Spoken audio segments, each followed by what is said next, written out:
भारतीय जनता पार्टीचे नेते राम शिंदे आपल्यासोबत आहेत. भाऊ, विधान परिषद अध्यक्षपदी बिनविरोध आपली निवड झालेली आहे, फॉर्म भरलेला, पक्षाने आपल्याला ही संधी दिली, काय विधान परिषदेची आज निवडणूक होती आणि त्यामध्ये महायुतीचे उमेदवार म्हणून भारतीय जनता पार्टीचा आणि महायुतीचा उमेदवार म्हणून राज्याचे मुख्यमंत्री आदरणीय देवेंद्रजी फडणवीस आणि दोन्ही उपमुख्यमंत्री एकनाथरावजी शिंदेसाहेब, अजितदादा पवारसाहेब यांनी माझी अधिकृत उमेदवारीची घोषणा केली. आज फॉर्म भरायचा होता आणि विरोधी पक्षांनी देखील या संदर्भामध्ये फॉर्म न भरण्याची भूमिका घेतली आणि जो लोकशाहीमध्ये आणि संसदीय कामकाजामध्ये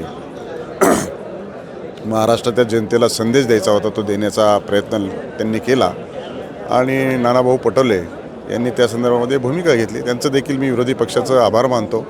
निवडणूक बिनविरोध झालेली आहे.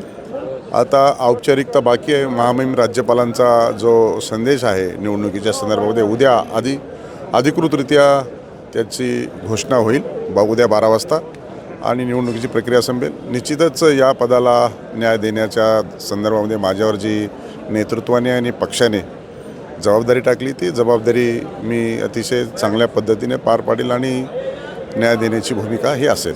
आता असंही म्हटलं जातं आहे की जे उपसभापती आहेत नीलम गोरे ते सुद्धा सभापतीपदी इच्छुक होते आणि आता त्यांच्यामध्ये नाराजी नाही. आता मी सभापतीला बिनविरोध निघालेलो आहे, त्याच्यामुळे मी सभापती आहेत, ते उपसभापती आहेत.